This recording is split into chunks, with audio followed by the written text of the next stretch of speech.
Subscribe ಆಗಿ ನಮ್ಮ ಚಾನಲ್ಗೆ. ಹೊಸ ವಿಡಿಯೋಸ್ಗಾಗಿ ಬೆಲ್ ಐಕಾನ್ ಅನ್ನು ಕ್ಲಿಕ್ ಮಾಡಿ. ಹಾಯ್ ಫ್ರೆಂಡ್ಸ್, ಎಲ್ಲರಿಗೂ ನಮಸ್ಕಾರ. ಲಕ್ಷ್ಮಿ ಪಾಕಶಾಲೆ ಕಾರ್ಯಕ್ರಮಕ್ಕೆ ಸ್ವಾಗತ.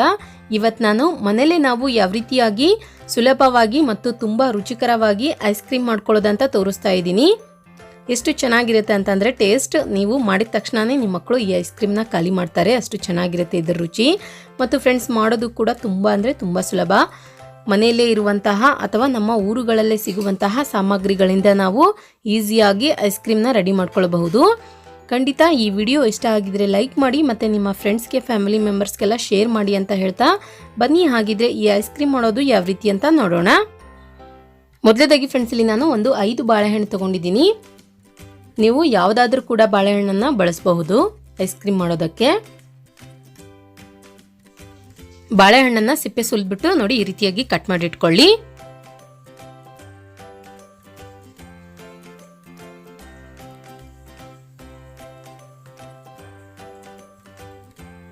ಕಟ್ ಮಾಡಿದಂತಹ ಬಾಳೆಹಣ್ಣನ್ನು ಇವಾಗ ಒಂದು ಪ್ಲೇಟಿಗೆ ಹಾಕೊಳ್ಳೋಣ.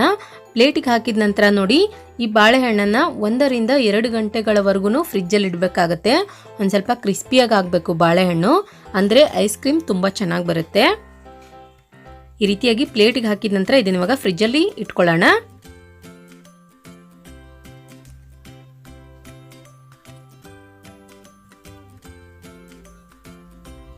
ಎರಡು ಗಂಟೆಗಳ ನಂತರ ನೋಡಿ ಫ್ರೆಂಡ್ಸ್, ಗ್ಯಾಸ್ ಆನ್ ಮಾಡ್ಕೊಂಡ್ಬಿಟ್ಟು ಒಂದು ಪಾತ್ರೆ ಇಟ್ಕೊಳ್ಳಿ. ಅದಕ್ಕೆ ಇವಾಗ ಹಾಲು ಹಾಕೊಳ್ಳೋಣ.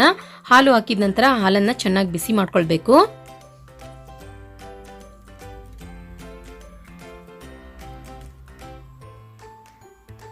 ಹಾಲು ಚೆನ್ನಾಗಿ ಬಿಸಿಯಾದ ನಂತರ ಇದಕ್ಕೆ ಇವಾಗ ಒಂದು ಅರ್ಧ ಕಪ್ಪಷ್ಟು ಸಕ್ಕರೆ ಹಾಕೊಳ್ಳೋಣ. ಸಕ್ಕರೆ ನೋಡ್ಕೊಂಡು ಹಾಕೊಳ್ಳಿ, ಆದಷ್ಟು ಒಂದು ಸ್ವಲ್ಪ ಕಡಿಮೆ ಸಕ್ಕರೆನ ಬಳಸಿ. ನೋಡಿ, ಇವಾಗ ಸಕ್ಕರೆ ಹಾಕಿದ ನಂತರ ನಾನಿಲ್ಲಿ ಹಾಲನ್ನ ಚೆನ್ನಾಗಿ ಕುದಿಸ್ಕೊಂಡಿದ್ದೀನಿ. ಇದನ್ನ ಇವಾಗ ಕೆಳಗಡೆ ಇಳಿಸ್ಬಿಟ್ಟು ಪೂರ್ತಿಯಾಗಿ ತಣ್ಣಗಾಗೋದಕ್ಕೆ ಬಿಟ್ಬಿಡೋಣ. ಅದಾದ ನಂತರ ಇಲ್ಲಿ ನಾನು ಬಿಸ್ಕೆಟ್ ತಗೊಂಡಿದ್ದೀನಿ, ಒಂದು 8 ರಿಂದ 10 ಪಾರ್ಲೆ ಕ್ರೀಮ್ ಬಿಸ್ಕೆಟ್ ಯೂಸ್ ಮಾಡ್ತಾ ಇದ್ದೀನಿ. ನಿಮ್ಮ ಮನೇಲಿ ಈ ಥರ ಬಿಸ್ಕೆಟ್ ಇಲ್ಲ ಅಂತಂದರೆ ನಿಮ್ಮ ಮನೇಲಿ ಯಾವ ಬಿಸ್ಕೆಟ್ ಇರುತ್ತೆ ಅದನ್ನೇ ಯೂಸ್ ಮಾಡಬಹುದು ನೀವು. ಅದಾದ ನಂತರ ಒಂದು 2 ಗಂಟೆಗಳ ನಂತರ ನೋಡಿ ಫ್ರೆಂಡ್ಸ್, ಬಾಳೆಹಣ್ಣಲ್ಲಿ ಕ್ರಿಸ್ಪಿಯಾಗಿ ಆಗಿದೆ. ಫ್ರಿಜ್ಜಲ್ಲಿ ಇಡೋದ್ರಿಂದ ಈ ರೀತಿಯಾಗಿ ಕ್ರಿಸ್ಪಿಯಾಗಿ ಬರುತ್ತೆ ಬಾಳೆಹಣ್ಣು. ನಂತರ ಒಂದು ಮಿಕ್ಸಿ ಜಾರ್ ತಗೊಳ್ಳಿ. ಇದಕ್ಕೆ ಇವಾಗ ಬಾಳೆಹಣ್ಣು ಹಾಕೊಳ್ಳೋಣ.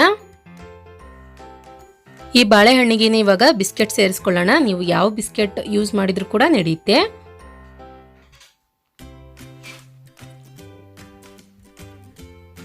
ಈ ಬಿಸ್ಕೆಟ್ ಹಾಕಿದ ನಂತರ ನೋಡಿ, ಇದನ್ನ ಒಂದ್ಸಲ ಗ್ರೈಂಡ್ ಮಾಡ್ಕೊಳ್ಳೋಣ.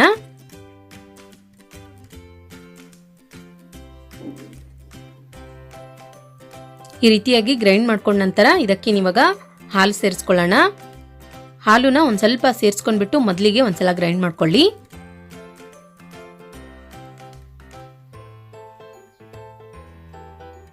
ನೋಡಿ, ಇವಾಗ ನಾನಿಲ್ಲಿ ಗ್ರೈಂಡ್ ಮಾಡ್ಬಿಟ್ಟು ಇಟ್ಕೊಂಡಿದ್ದೀನಿ. ಈ ರೀತಿಯಾಗಿ ಬಂದಿದೆ ಅದು. ನಂತರ ಇವಾಗ ಉಳಿದಿರುವಂತಹ ಹಾಲನ್ನೆಲ್ಲ ಸೇರಿಸ್ಕೊಳ್ಳೋಣ. ಇದಕ್ಕೆ ಪೂರ್ತಿಯಾಗಿ ಹಾಲು ಹಾಕಿದ ನಂತರ ನೋಡಿ 1 ಟೀ ಸ್ಪೂನ್ ಅಷ್ಟು ಕಾಫಿ ಪೌಡರ್ ಸೇರಿಸ್ಕೊಳ್ಳೋಣ. ಇದು ಆಪ್ಷನಲ್, ಬೇಡ ಅಂದರೆ ಸ್ಕಿಪ್ ಮಾಡ್ಕೊಳ್ಬಹುದು. ಕಾಫಿ ಪೌಡರ್ ಹಾಕೊಳ್ಳೋದ್ರಿಂದ ಐಸ್ ಕ್ರೀಮ್ ಫ್ಲೇವರ್ ಇನ್ನೂ ಚೆನ್ನಾಗಿ ಬರುತ್ತೆ ಅಂತೇಳಿ ಯೂಸ್ ಮಾಡ್ತಾ ಇದ್ದೀನಿ ನಾನಿಲ್ಲಿ. ಇದನ್ನ ಇವಾಗ ತಿರ್ಗಾ ಕೈ ಬಿಡದೇನೆ ಒಂದು 2 ರಿಂದ 3 ನಿಮಿಷದವರೆಗೂ ಗ್ರೈಂಡ್ ಮಾಡ್ಕೊಳ್ಳಿ, ಅಂದರೆ ಕ್ರೀಮಿ ಸ್ಟ್ರಕ್ಚರ್ ತುಂಬ ಚೆನ್ನಾಗಿ ಬರುತ್ತೆ. ನೋಡಿ, ಇವಾಗ ನಾನಿಲ್ಲಿ ಗ್ರೈಂಡ್ ಮಾಡಿಬಿಟ್ಟು ಇಟ್ಕೊಂಡಿದ್ದೀನಿ. ಕೊನೆಯದಾಗಿ ಅದು ಈ ಹದಕ್ಕೆ ಬಂದಿದೆ. ನಂತರ ಇದನ್ನ ಇವಾಗ ಒಂದು ಬಾಕ್ಸ್ನಲ್ಲಿ ಹಾಕ್ಬಿಟ್ಟು ಇಟ್ಕೊಳ್ಳೋಣ. ನಾನಿಲ್ಲಿ ಒಂದು ಟಿಫಿನ್ ಬಾಕ್ಸ್ ಯೂಸ್ ಮಾಡ್ತಾ ಇದ್ದೀನಿ.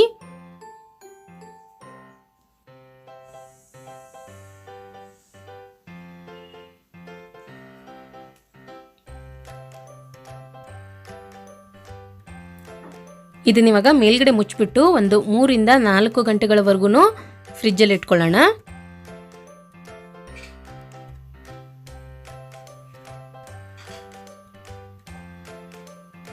ಓಕೆ, ನೋಡಿ ಫ್ರೆಂಡ್ಸ್, ಇವಾಗ ಒಂದು 4 ಗಂಟೆ ಕಂಪ್ಲೀಟಾಗಿ ಆಗಿದೆ. ಇದನ್ನ ಇವಾಗ ತಿರ್ಗಾ ಗ್ರೈಂಡ್ ಮಾಡ್ಕೊಳ್ಬೇಕು. ಒಂದು ಸ್ವಲ್ಪ ಗಟ್ಟಿಯಾಗಿ ಆಗಿರುತ್ತೆ ಇದು. ಇದನ್ನ ನಾವು 2 ಸಲ ಈ ರೀತಿಯಾಗಿ ಗ್ರೈಂಡ್ ಮಾಡೋದ್ರಿಂದ ಐಸ್ ಕ್ರೀಮ್ ತುಂಬ ಕ್ರೀಮಿ ಆಗಿ ತುಂಬ ಅಂದರೆ ತುಂಬ ಚೆನ್ನಾಗಿ ಬರುತ್ತೆ. ಬಾಯಲ್ಲಿ ಇಟ್ರೇನೆ ಕರಗುತ್ತೆ, ಅಷ್ಟು ಚೆನ್ನಾಗಿ ಬರುತ್ತೆ. ಇದನ್ನ ಇವಾಗ ಕೈ ಬಿಡ್ದಂಗೆ ಒಂದು 2 ನಿಮಿಷ ಗ್ರೈಂಡ್ ಮಾಡ್ಕೊಳ್ಳಿ.